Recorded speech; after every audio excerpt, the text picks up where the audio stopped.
immediately, in the front. He said, because if I walk through the whole aircraft, it disturbs people, the way he looks.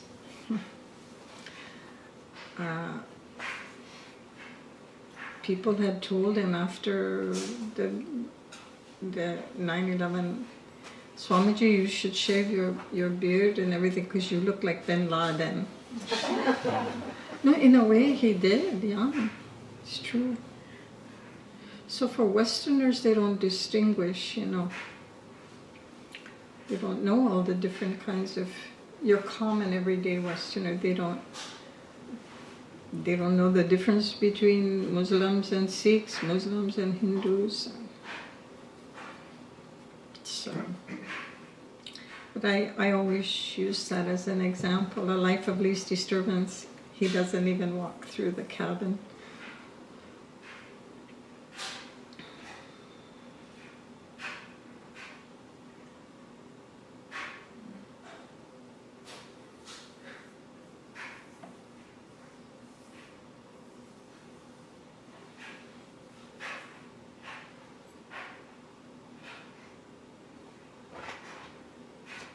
There's this string in the back, you have to pull it to make it talk. So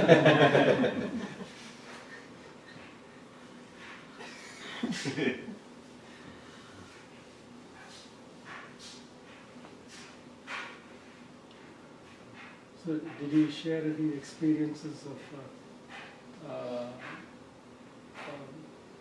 any experiences after 9/11? Did he share anything? Swamiji? Yes. He wasn't in the Gurukula at the time, so I'm sure he's had a lot to say. I'm sure. I just wasn't with him. It happened, I was in the Gurukula, but Swamiji wasn't there. To the best of my knowledge, he wasn't there.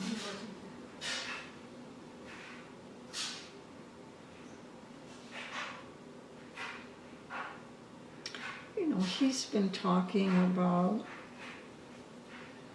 the problems with Muslims for many years.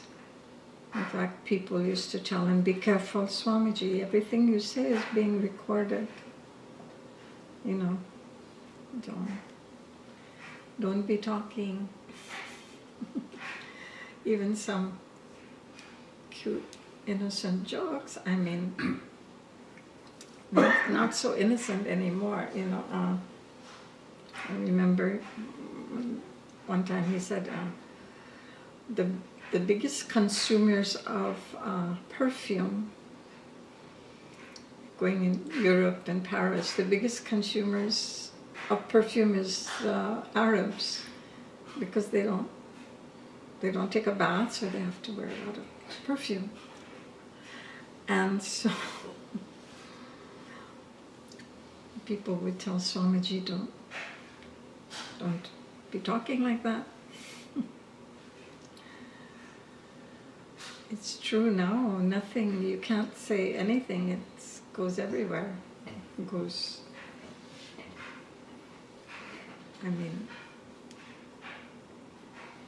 not that our tapes at that time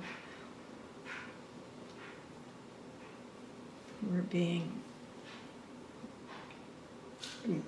put on YouTube and all.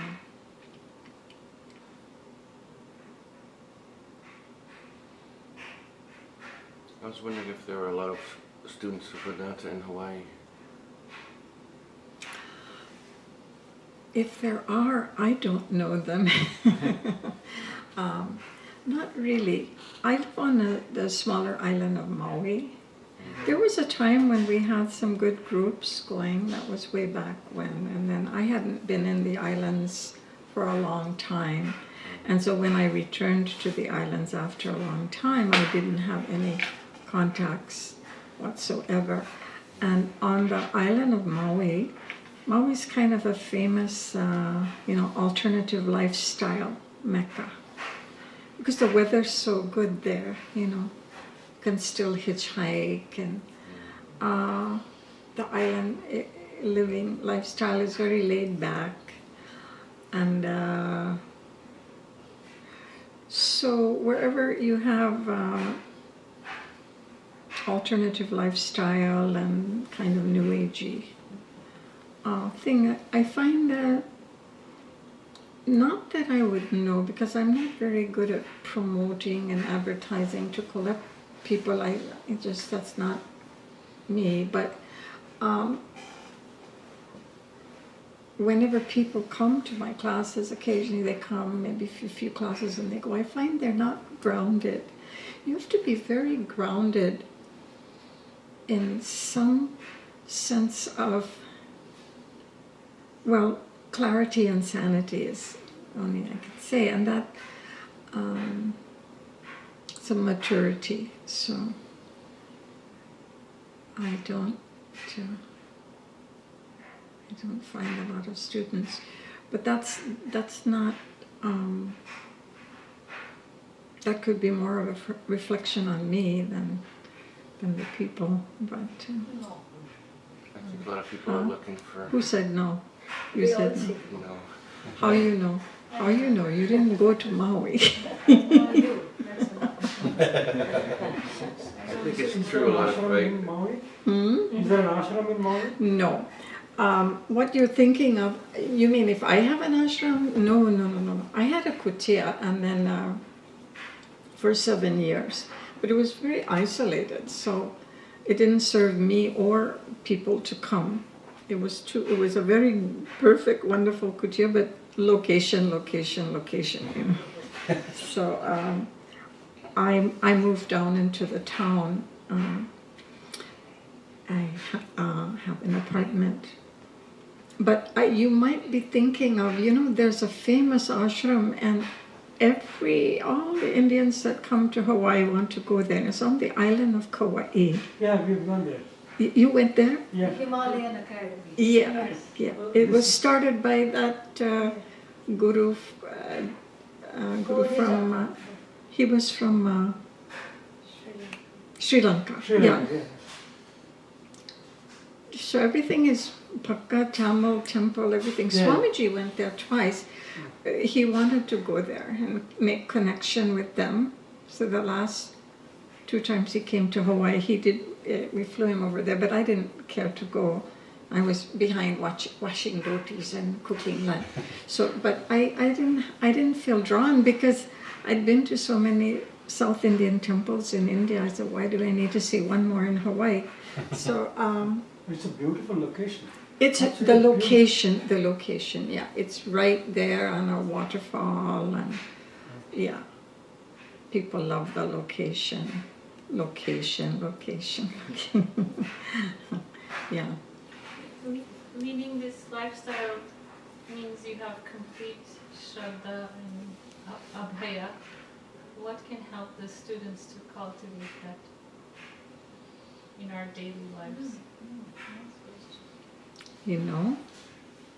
There isn't anything that beats Shravana. Shravana is, you see, repetition of Shravana is the most important sadhana for any student. Because Vedanta, listening to Vedanta is like one of those huge, those huge small piece puzzles you buy to put on a big table. And you can, well, for me it would probably take 3 years to put it together. But anyway,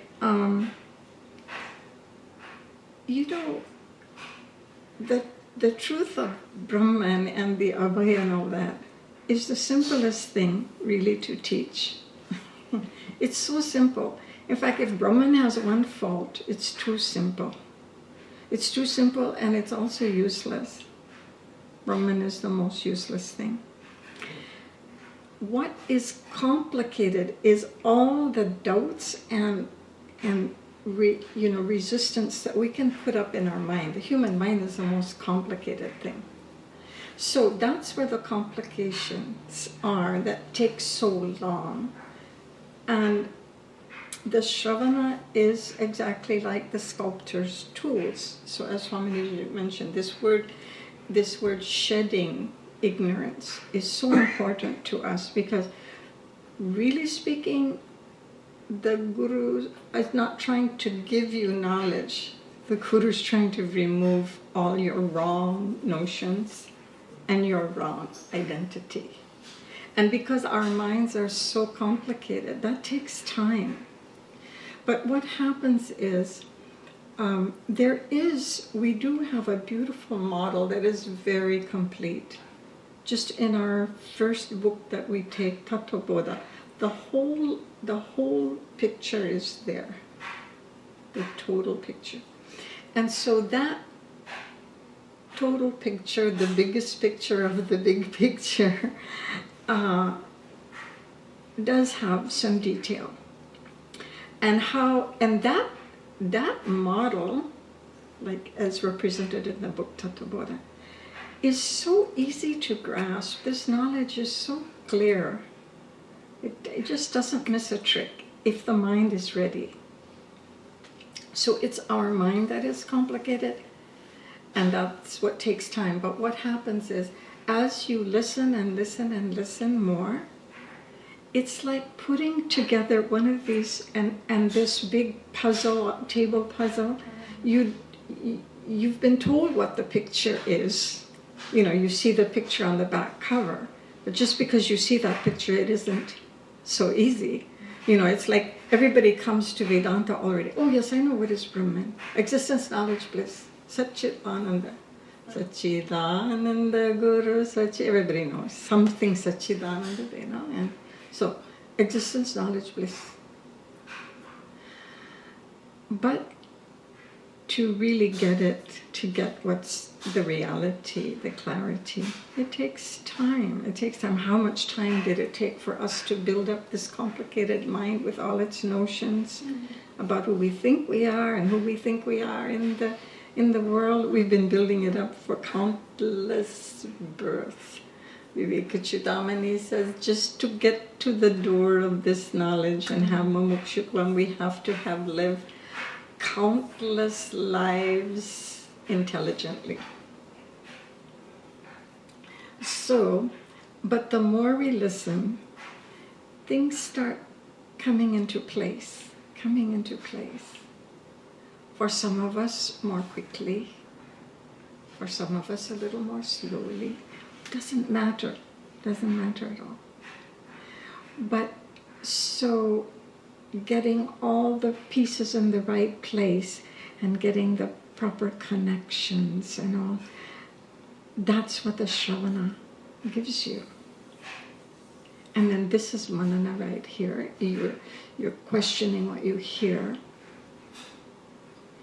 And so the clarity grows, not because clarity in and of itself, the clarity is Brahman actually, the clarity is you, but not because clarity really grows. What's growing is what's going, you know, the shedding. So this isn't a knowledge that we build up, just like you don't build up the Krishna that's hidden in the stone. You remove everything that is not the Krishna. So the same thing, this is more of a process, it's a process of shedding. It's a shedding process. So shedding everything that is wrongly understood. And so, but the Shravana, as Swamini said, is Mukhya Sadhana. It is the most important thing we do. And nowadays, you know, we're so lucky because, you know, in the first course, Swamiji didn't allow any taping. Yes. I don't know if in the second course he did. I wasn't there. By Piercy time, they were taping everything, transcribing everything. But nowadays, we have so much. You know, I came back from India.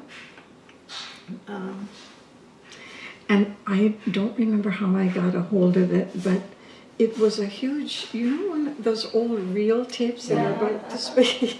It's a reel-to-reel. Right. And somebody in Bombay had it, and Swamiji, I think, had taken 2 weeks Upadeshasaram.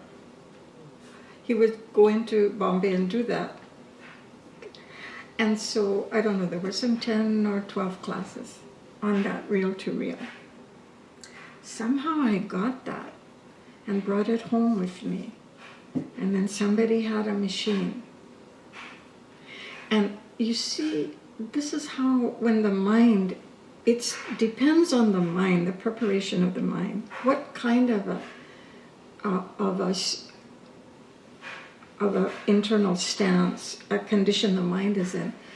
When I came home from India that first time, I was so, oh my God, my heart was just breaking, because parting from Swamiji, we'd been with him almost every day, and you know, he was like the sun that came to light our day. And so it was very hard to be away from the whole thing, culture shock and all. But I had that reel to reel. And I listened to that thing over and over and over. And you know, that was some of the most wonderful, astounding Shravana I ever did, because number one, my heart was broken open to the longing, you know, the yearning for what I was parted from. That's one thing. And then the second thing I found about listening to tapes or watching DVDs, you know, when you're actually sitting in, like in the Gurukula, any ashram, you have a big bunch of people, there's always some distractions. I don't know, it could be babies crying, it could be people coughing, and people walking in and out, the doors swinging, and sometimes you don't hear what Swamiji said, or but when you take home, when you're at home by yourself, you have a shrine, or you have a simple space that you can sit in, free from all distraction, and then you listen, or you watch Swamiji on a DVD. It's just this purity of one and one. There's nobody else there. And so Swamiji has left us so much of himself. And we can enjoy that kind of purity and intensity of listening. So once we know him, you met him? Yeah. Once you know him and you've connected with him, then every tape or DVD will just be like he's right there with you. Can't miss it. And then, of course, when Swamini is here, which you all have been doing so intently and committedly, listening. Yeah. So every time some little piece falls off, falls away, you know, it's another piece in the big picture puzzle, and the clarity grows, and in that clarity is where the clarity is the fullness, the love, fearlessness.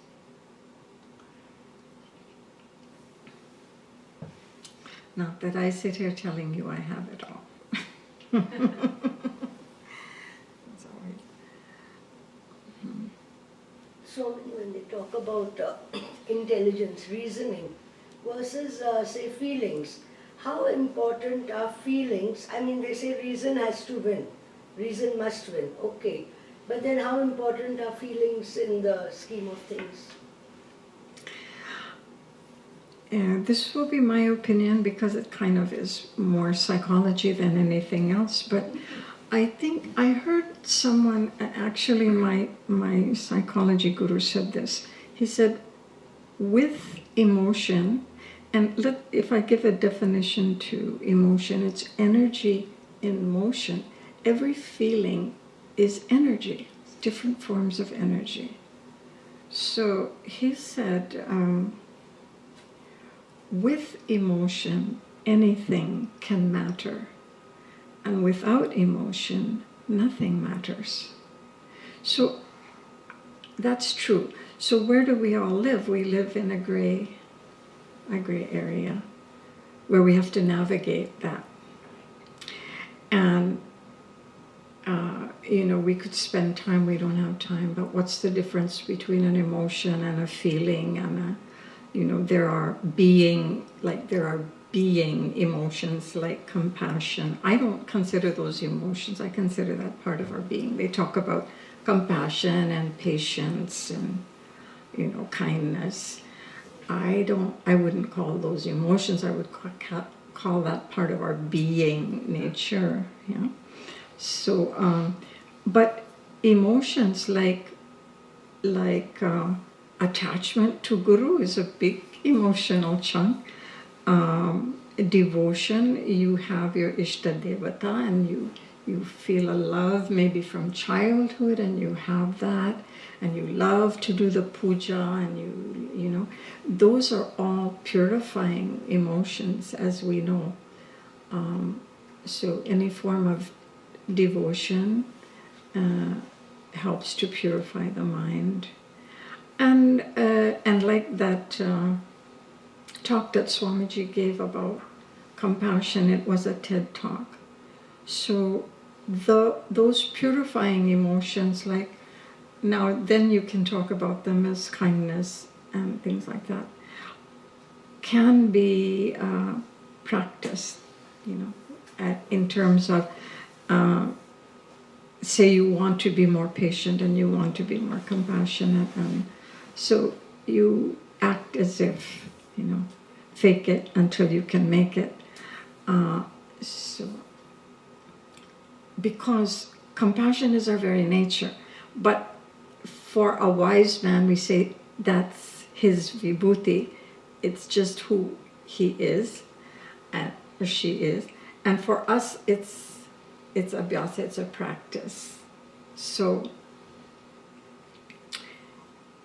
those purifying and becoming, Swamiji used that word so beautifully.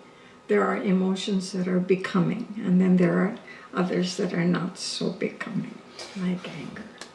But they're all to be dealt with in the sense, if at any time my emotions are causing problems in my life, then I need to look at them, and then we all have, because it is the inner child, and the inner child never dies. I hate to be the bad news bearer, but till the day we die, that inner child's going to be there. It's just a matter of, have you taken its hand and convinced it? Swamini brought up a very good point, because in therapy and all, that the adult has to be willing. No, that's not the way. The child needs to be willing to trust the adult, and oftentimes that's the precursor process you have to work on. So, but how do we know the inner child never dies? Well, watch some old people. We regress. I'm already seeing in myself a certain regression. So as we get older, we tend to regress. But issues, if they haven't been dealt with, if the significant issues in our lives haven't been dealt with, they will keep popping up, showing their face. But when you don't want.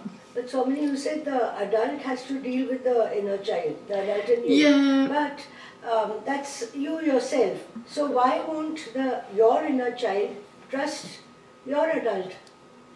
Because if you've been the kind of person who, and trust me, I've seen plenty of people,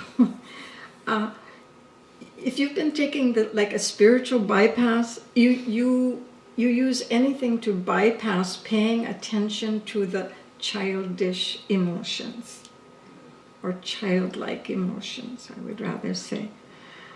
There's many ways to bypass that child and ignore it.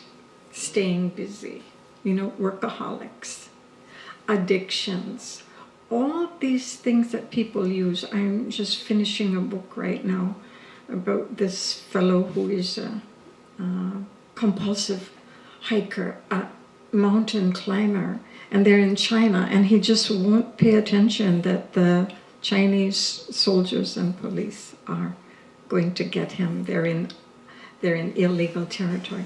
So even something like that, it shows that this person cannot kick back and just be with themselves in a simpler space other than what he has intended. I'm going to do this, I have to do this, obsessive compulsive behaviors. And so a lot of people have that. We may call them workaholics. Some of them are not type A personalities, they're triple A. double A battery, triple A. So people who are obsessively busy. And so they have no time for the child because the child is innocent and it's creative and it wants to play and it doesn't want to always be busy. But people oftentimes are afraid to let the child be out. And maybe the few times that they have, somebody has squashed it, in some way, shape, or form, not acknowledged it, and then put it down and hurt it, and, which is, and then that child dives down again and says, I'm not coming out. This supposed adult in me is not protecting me. So like I used to do some inner child therapy work. So when we do that work, the adult has to be taught, this is how you care for this child. Because to tell you honestly, all the people that have children don't know what they're doing. You have to go get a license to have a pet. You have a license and that has to. But to have a child, you don't need anything. Just and so it's a parampara, and whatever mistakes our parents made, we keep passing down and passing down. And so nobody comes into the world knowing proper parenting, and very few people bother to inform themselves. So, to whatever degree that child had been hurt, and then to whatever degree the adult is very clever and can be very busy and high achieving, and all those things will keep the attention away from the child. And the inner child is just a model. There's no inner child in the inner child. Is just all the hurt, the woundedness hiding in the subconscious. That's why the inner child has all the different ages. You can be hurt anywhere from within the womb up to 21. So it's the woundedness that's being held in the subconscious or the unconscious. And nobody wants to look at that. Who wants to? It's painful. In therapy, it's painful to go down and dig around in the rubble of the mess. Is it necessary to do that? I mean, is it needed? I believe so. No, not just that. The letting out of the child thing. Like we have to dig into the rubble, so do we need to do that? Swamiji says so. Swamiji has You need to know yourself. You're going to know all of you have to yourself. know yourself All for of all yourself. all the births you have. Then only you know yourself. No. That, I think. No. This life. Yeah. There is plenty. Right. Just this life enough is enough. But Swamiji himself tells us, I was pinching myself once. I was in, I don't know how I happened to be in Chennai, and Swamiji was giving a talk in one of those big auditoriums. Those were all his people, his Tamil Brahmins and traditional people who have been coming to listen to him for years. And he gave a talk that was titled, Need for Cognitive Change. And I was sitting there, and he was saying, religion is not enough. You must look at and deal with your unconscious issues. Now, he didn't elaborate it in the same way he elaborates to his students, but that he was mentioning it. And I had to pinch myself because Swamiji was too big. He doesn't have to worry about what people think. He he used to tell us, truth is ruthless. It doesn't make room for sentiment. Truth is what? Ruthless. Ruthless. There is no room for sentiments. Yeah. Correct. It does not brook sentiments. So, yeah. So no, he tells amongst the students now that they need to do their work. They need to do some work. And so he may not say that to you. No, just like if it's needed, then how does one start digging in the rubble? Each time you stub your toe on a fallen stone, you have to begin to clean up the rubble, I guess. Yeah, what you're saying is the same thing what I would say. Everything has a timing. Yeah. In life, so much, everything is timing. So everything has a timing. So you surrender it and you say, okay, Bhagavan, if you think I need this work, then tell me when, how, where, and you'll be guided. Well, I think Swamiji teaches in a way that leads into that, lets us see the inner child, concretely, Yeah. the lessons happening inside ourselves, the ragadveshas, Mm-hmm. when you want to have your way, or when you get upset and reactive. To me, I'm always hearing her say, look at yourself in this. It's Exactly, not just yeah. a 5,000-year-old lesson about a God doing this. It's talking about you, and she says it's about you. Yeah. And I think that's how you examine, is by hearing the lesson and seeing what's we being touched by strive that all thing the inside of time. ourselves. So Striving is it? Sometimes our striving to be good is counterproductive because it may be covering up something. How the red flags are when we are overreacting, something out of proportion. Your husband was a little late, but you make a big deal out of it. But there are books. You can read a book about the inner child, and if you read that book and then something jumps out at you, say, oh, well, maybe that's a beginning point, but we don't know. There's a saying I like. I read it in a book. When we travel around and we're teaching, people are giving books a lot. I say, oh, read this book, read this book. So somebody had given me a book, and I try my best. After all, it came. People giving books is what I want also. And so I try, if I can, I poke my nose. And there was this one book, and it didn't touch me much, but there was one diamond jewel of something in that book. That's what I found out. Always read a book because you might find something. And it said, to goodness and wisdom I make promises. Pain I obey. I liked that. It spoke to me. So when there's enough pain, that's the red flags that tell us, let's look there.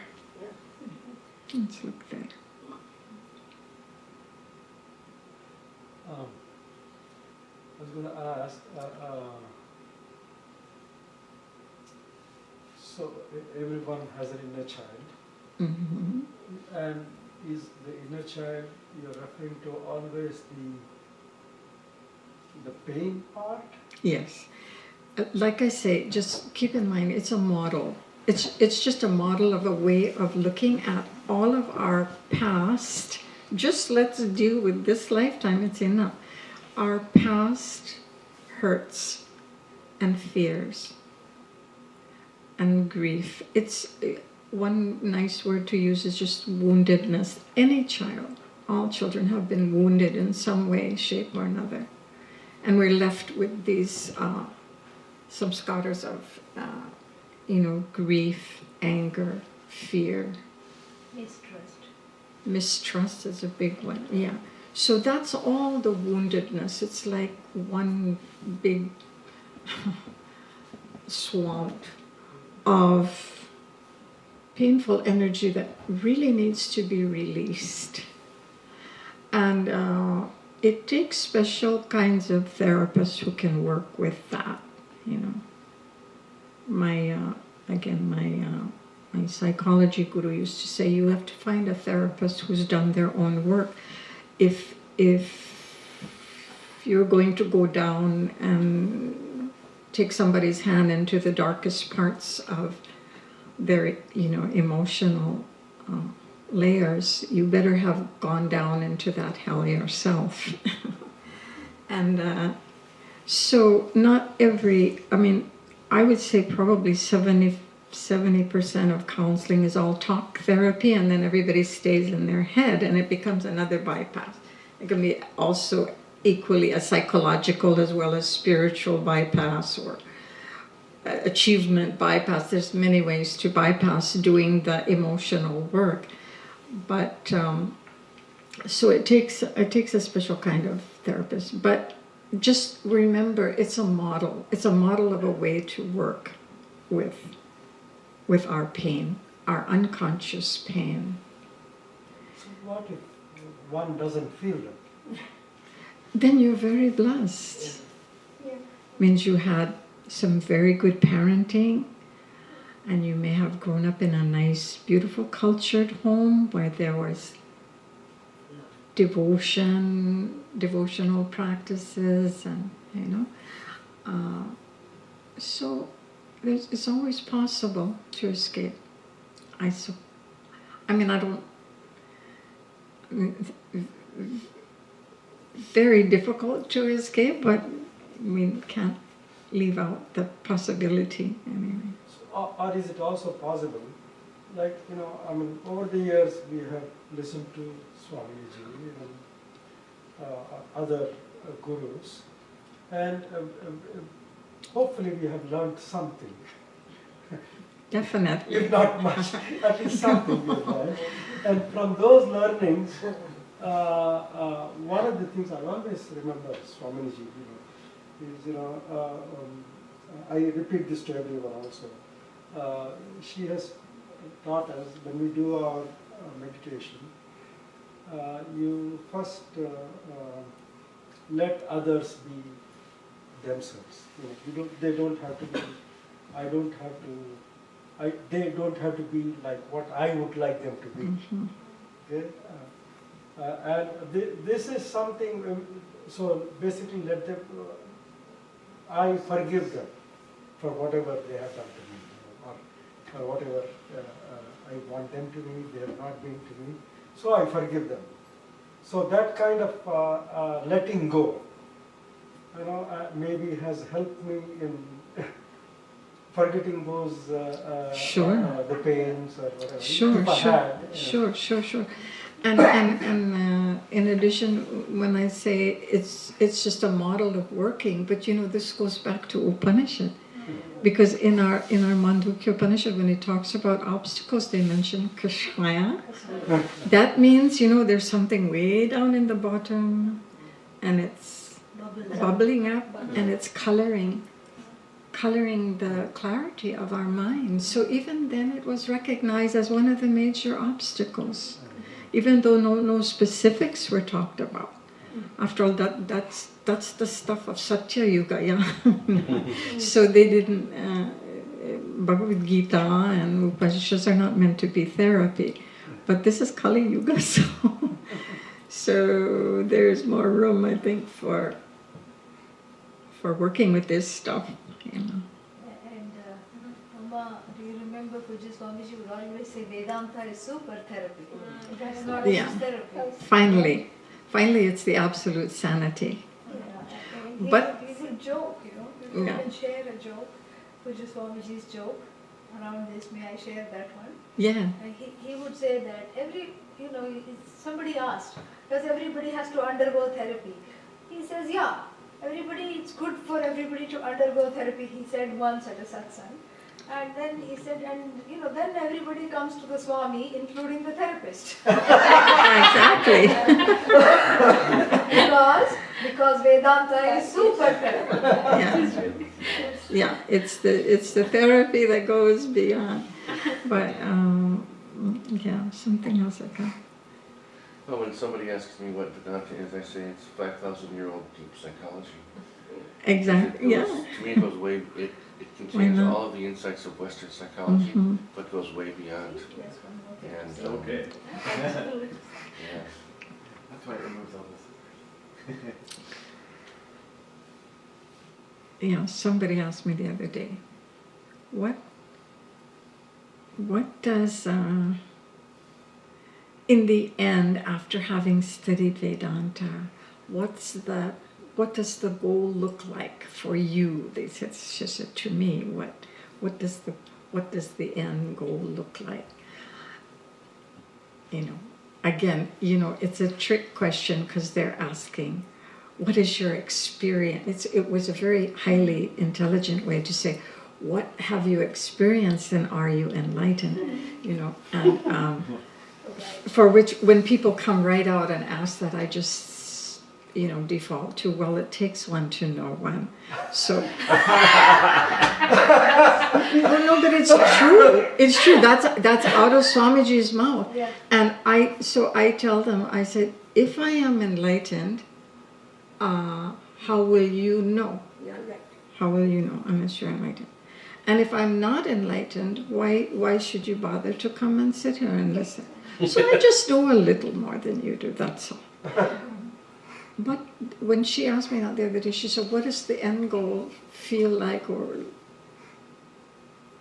how do you experience it? I said, it's the absolute sanity. Absolute sanity, and that's the clarity. To whatever degree we're free from the wrong identifications, we're more sane. So sorry, there's no blue light passing through you or anything, right? No. No, I'm just kidding. Yeah. I request you to share what you told me on that note, which you just talked about. Do you remember a Swamiji-ism about sanity? Remind me. You said that recently you came across something that was written, or something Carolyn shared with you, that you live, Oh, yeah. live one day at a time. Yeah. Please Okay. share that. Yeah, this is beautiful because I hadn't heard it. He said, living your life one day at a time is sanity. Living one moment at a time is sannyasa. Beautiful. So, That's So beautiful. very. This is a Swamiji-ism. Yeah. Amazing. That is Please amazing. repeat, Swamiji. yeah. Yes. Wow. For all you aspiring sannyasis. One sanity, living one day at a time is sanity, and one moment at a time is sannyasa. Wow. Good, I'll definitely do it. Thank you. Wonderful. A lot of times, when we strive and put into practice like when we talk to Swamini and like a simple thing like give more space, or for any of the problems that can crop up. Whatever is said, and when it's kind of put into practice, along with that, a lot of other things are also kind of healed, because maybe it's again addressing the inner child, maybe dropping certain, maybe the inner child is one who's having a lot of expectations and things don't go, or it's never gone the way you wanted and you feel finally it should and it doesn't, something like, I can't explain. That's true. That's true. You could almost say any negative emotions that you don't like in yourself, you can blame it. Just say inner child. I mean, Yeah. it sounds quick, but flip. But it's pretty much true. Yeah, because the inner child, one of the core feelings of the inner child is that the world should revolve around me. You know, and at the time when that child was growing, it should have been acknowledged. It should have been allowed. That's why when I hear people say, "Oh, Asians spoil their children," I said, "You may not know what's going on there. You let, like Swami Svatmavidyananda used to say, the child is on the man's back, and the child is kicking. I hate you, Daddy," or whatever, and the man is laughing, because that's just, the child is allowed to be a child when it's a child. Now, if the child is 18 and doing that, it's a different story.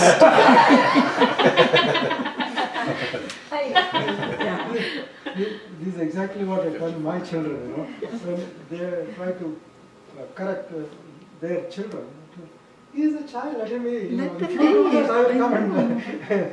The grandparents can see it better, because the grandparents don't have as many agenda for your child. You don't have expectations. Yeah.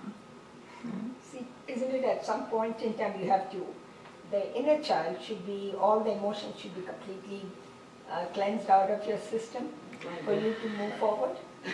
No, we never talk in absolutes in Vedanta. It's always gray.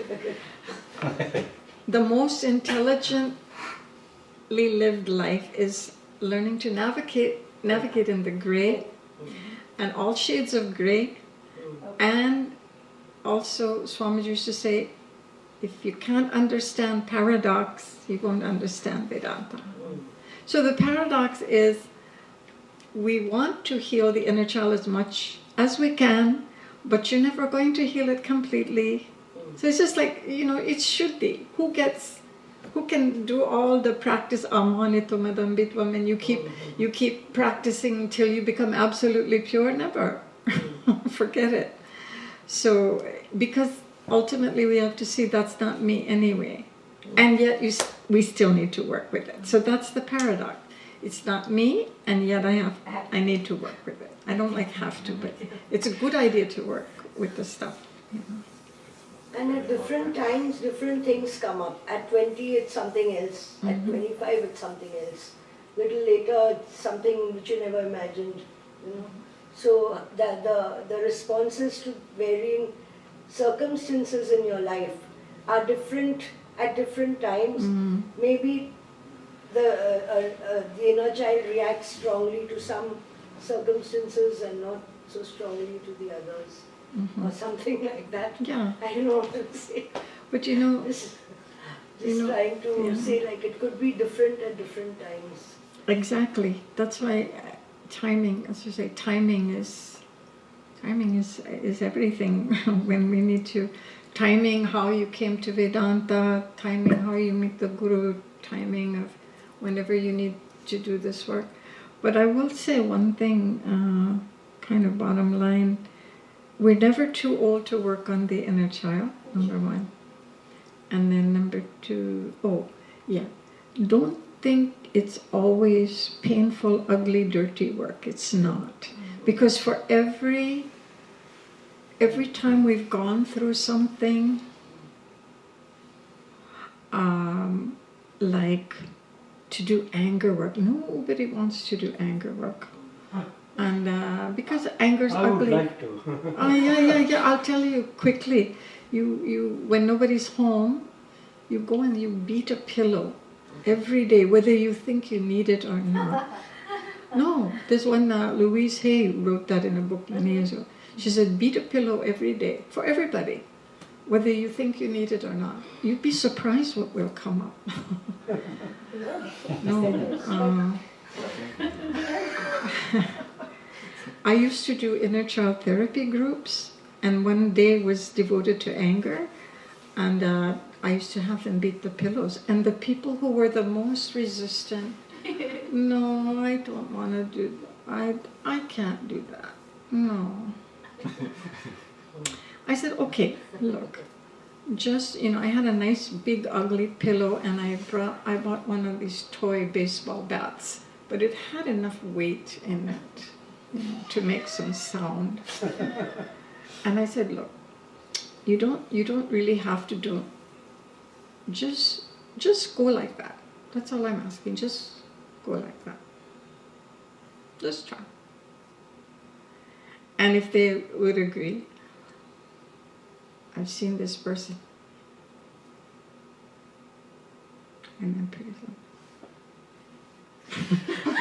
Wow. And that sometimes this person will whack more than anybody. I mean, because that's what stuck emotion. But the thing is, once that is discharged, that's the stuck emotion that contaminates our whole system. You know, it's not just contaminating your mind from meditation or anything. It contaminates even in the body. That's why people get somatized illnesses. Most illnesses, I think, go into the body. So, but when that is done, you feel so much more light.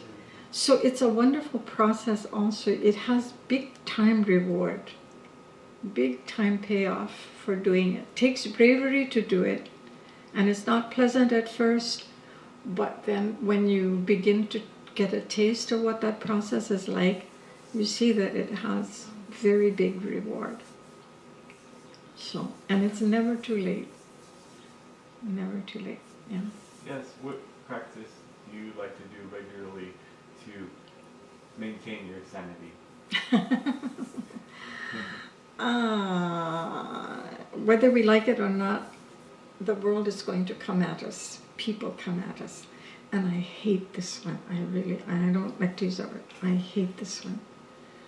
The people that aggravate you the most are the mirrors.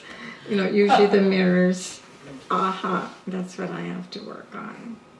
You know, the people that get a rise out of you beyond what they should be getting. You know, I can't stand. Like I was telling Swamini, I give a wide berth to TMI people. You know, TMI people? Too much information. Like that. So people that talk, you know. I lead some hikes on Maui, and people will call to tell me, oh, they can't make it on the hike. They signed up and they can't make it. So I get a phone call like this. Oh, you know, I'm so sorry. I'm not going to be able to make the hike tomorrow. You know, my boss's son on the mainland is sick, and his father is going to have him put in the hospital, and they're going through some trouble. So my boss has to go to the... You know, just tell me you're not going on the hike. I don't need to hear all the details. What your boss is doing, and so the boss has to be out of the office. She has, you know, people, Vaktapas, this came up in the retreat. Vaktapas is, you know, the practice of watching what we say. To the point of, Vaktapas at its best is we're silent and only speak when you need to speak, and otherwise be a listener. Not easy. So, the world will send us the people we need to see, the mirrors, and they become our gurus, so to speak. So that's one way. We can't escape that. And another way is prayer and surrender. To me, surrender is sanity. When I'm surrendered, really, sincerely surrendered, that's my immediate sanity. So what do you mean by surrender? You're asking what do you mean by sanity? I'll let you know when I experience it. Okay. You know, I'm a Western. I don't know if you can relate to this. The minute I hit the ground in India, a whole different bhava takes over. It's a bhava of surrender. Okay. I see. Whatever it is, just accept it. I mean, I think I mean, to go to Bank of India and sit for 3 hours to cash one traveler's check, and watching these fellows walking back with cups of tea. I know. And then finally, he says, "Oh no, he's coming. He has to come. When will he come? Oh, he's coming. You know, he's coming, and you know, he'll be here in a minute. You know, is it Indian minute or what kind of minute?" And then finally, after you've sat there waiting, and you know, thankfully you take your prayer book or something, and then it isn't even the person coming from behind. This fellow that you've been seeing walking back and forth, he comes and cashes the check for you. If I've seen, you know, fellow Westerners go to a bank or go to get a ticket, and they push against that, and they talk, but what do they do? Why is it? I said, this is India. Yes. Just relax. You know, just. Oh, That's now you understand. But the things have changed now. You'll be surprised. Some things are getting done pretty fast. Okay. Some things. Probably. Easier to serve. When was your last visit? Where do you go? No, when? I'm talking from this year. Yeah. From this year itself. This year, okay.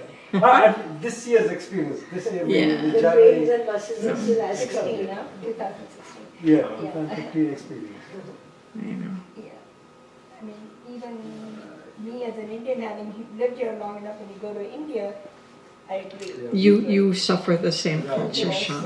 Yeah, we all suffer. I mean, I just go, I know, what do I do? But then I learned, I just walk in. I notice people, they just go to the manager's office, so I just knock and, you know, usually here, only one person is seen at a time. You don't sit with the other person because you're discussing your, you know, financial, whether you want, you know, 2,000 rupees or, you know, 2 lakh rupees, it doesn't matter. But, you know, there are 3 of them sitting. I'm thinking, why? And you know what? You will be talking to the clerk or something, No, and you think you're having a conversation and to complete something, and then one man will walk right up, and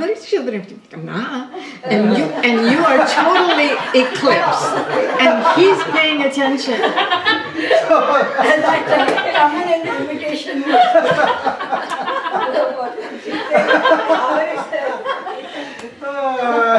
One time that happened to me, you know, in Rishikesh, they have a cage where you go up to get your money, and there's a cage there. Yeah. And so I'm exchanging, I'm getting some cash, and somebody comes right up, and then I said, Excuse me. no, I didn't. I put my arm on, I said, I'm not finished. I pushed my arm like, you know, we've been pushed around like in temples. Oh my God, to go for darshan, and people elbowing and I said, what spirituality is that? I think when sitting at home, I think of the Lord, you know, being in the temple. I'm very happy because it's one-on-one. Yeah. You know, I'm, you know, meditating. Whereas going through, standing there, in 2 minutes, they say, boom, boom. I said, I stood here for a whole hour, and not even 1 minute I'm getting to see. So, you know. Anyway, that's perfect surrender. You let go. Yeah, You let go, exactly. go with the flow. All Exactly. these things are there. Right. Exactly. All these things are there. Yeah. I That is sanity. Yeah. Because otherwise you're wanting things to be Yeah. your way. Right. Right. Just, I say, okay, I'm here, this is what it is, I accept it. Move as fast as I could out of the situation. And Okay. I just want to go back to the inner child. Mm-hmm. You don't necessarily mean the childhood, or I know you said you give, it could be like what Bhaskar said. If you didn't have any childhood, you know, problems, you grew up without any, so you don't have those kind of bottled up, you know, emotions, fights, anger. So, but as an adult life, I think like Vasanthi mentioned, at 21 you deal with different problems, 30 you deal with different, that is also fighting an inner child. Mm-hmm. See, I've heard it said, and I think it's valid. the subconscious or the unconscious has its own wisdom. So it knows when to send up. Okay. You know, it's the Kshaya coming up. So after all, that unconscious is Bhagavan. Right. Bhagavan gave us that as a function to protect us. So in fact, you know, Jung said God is the collective unconscious. So the unconscious has its own wisdom. It says it's Bhagavan, you can use the word, and then it'll send up whatever you have to work on when the timing is right. Right. Yeah. And So when you say the work on, you mean you recognize that and say, okay, this happened and I can't do much about it, so let it go. Is that what you mean by work on it? no, that's not working on it. That's just overriding it and shutting it down. Okay. The best thing, you know, and again, this comes from our scripture. When in doubt of anything, even something like that, whether you're questioning, oh, I have an issue and maybe this is something to work on, then talk to a wise person, a wise, objective person. Always take recourse to the wise ones, wise, objective ones. So that's why poor Swamiji had to listen to so many people. Yeah. So how does it help? Because whatever caused pain, okay, whatever caused disturbance in my mind when I was 30, say, I'm just making up something, okay? And so that obviously is in my subconscious, and today at 70 it is coming back to me and saying, okay, oh, this happened when you were 30, you know, whatever, right? But whatever caused that unhappiness, that sadness happened, and I have no control over that.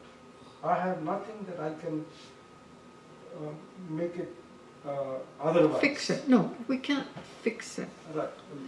All the process is to let that. Remember, the inner child is nothing but the repressed woundedness, the hurt. Okay, so it could be something as simple, just write it out. Write a few letters, maybe write a letter to the person who had hurt you. And first tell them how they hurt you, and that it really hurt. And then only later the forgiveness. But you need to give the attention and the compassion first to the inner child, to that woundedness. We talk about the word, it's a red flag for me, this word forgiveness, the way people use it in society. You know, oh, you have to forgive. Well, I have to forgive and let it go. And forgiveness is not a verb. It's not something you do. Okay, I'm going to forgive. It's not a verb. To me, true forgiveness is simply having feelings of compassion towards someone who had hurt you. And in order for that to be genuine, one has to have given attention to the inner child. The inner child may still have some fear and anger, grief, mistrust, these kind of feelings. I don't mind. I use myself. I don't mind being transparent. My father was an alcoholic, and he was an verbally abusive alcoholic. So I had to do my work around that, and for years I was angry at him. But I was angry at him without the consciousness of psychology and without any consciousness of working through it therapeutically. One needs to be conscious that, okay, now I'm doing this as a process. Otherwise, it still belongs to the realm of the unconscious. And it would be, you know, he'll get angry at me, I'll get angry back at him, and it's just a conflagration. So, but when I realized that I have to pound my anger out in a therapeutic environment and not at him, because he's helpless, they're helpless. And then I came to understand about his past. It took time. You don't do a couple of sessions and it's gone, because it's been there for years. And so, I wrote him a few letters, but the child has to see, if the child doesn't get validated that, okay, the responsibility was with the parent, like with my father, because he was not a good father and he did hurtful things. Okay. The child will inevitably, this is textbook psychology, the child will blame itself. The child will blame itself even if a parent dies at 3 or 4 or 5 or any, those ages is still the formative year. The child will think, I did something wrong, I deserved this. It's textbook psychology. Very few people escape that. Now, if you don't let that child have a voice and let it know, this is in the acknowledgement process. You don't let that child know it wasn't your fault. It wasn't your fault. This was coming from there. That's the source where the anger has to get targeted, but not physically. The anger has to get targeted because the anger will internalize. If we don't deal with it, it'll internalize. It's my fault. Remember, it's my fault. So you'll grow up with that. Me till 38 years old, whatever. And so after enough of that work has been done, the child has been given its acknowledgement, relieved of its feelings of guilt because it thinks it's wrong, that forgiveness is not going to be real. It's just going to be another bypass. It's going to be like a good old Christian bypass, If somebody hits you on the cheek, turn the other one. Swamiji said, that's nonsense. He said, if somebody hits me on one cheek, I'll get out of there. So that Christian concept of forgiveness is rubbish. Now, once enough of the anger work and whatever the work, and it never has to be total, but I spontaneously, the day finally came, I can't tell you what a blessing that was to know. And then in the meantime, I came to know what my father's background was. What a traumatic background this person had. And so to feel the compassion for that person now becomes real. So to me, a better understanding of forgiveness is it's just compassion towards someone who has hurt you. But you can't do that by just saying it. And it's not a verb of something to do. It's something to deal with within yourself. And then the compassion will just be there. It'll be there because it's my being. But enough of that gunk of the woundedness has to be lightened.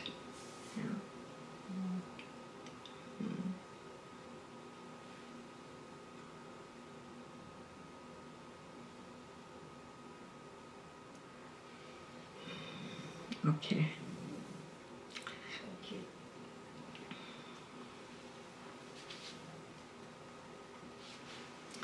Om Sarve Bhavantu Sukhinah, Sarve Santu Niramayah, Sarve Bhadrani Pashyantu, Ma Kaschid Dukkha Bhag Bhavet, Asato Ma Sadgamaya, Tamaso Ma Jyotirgamaya, Mrityo Ma Amritam Gamaya. Om Purnamadav Purnamidam Purnamudachyate Purnasya Purnamadaya Purnameva Vashishyate. Om Shanti Shanti Shanti Harihi Om Shri Gurubhyo Namaha. Hari Om. Thank That you. was wonderful. Thank you. I don't know about wonderful, but it was a privilege for me. One of my Guru Bhais, Swami Svatmavidyananda, he said we should be paying people to come and listen to us. That's how much a privilege it is, you know. 5 o'clock, huh? Okay. 5 o'clock.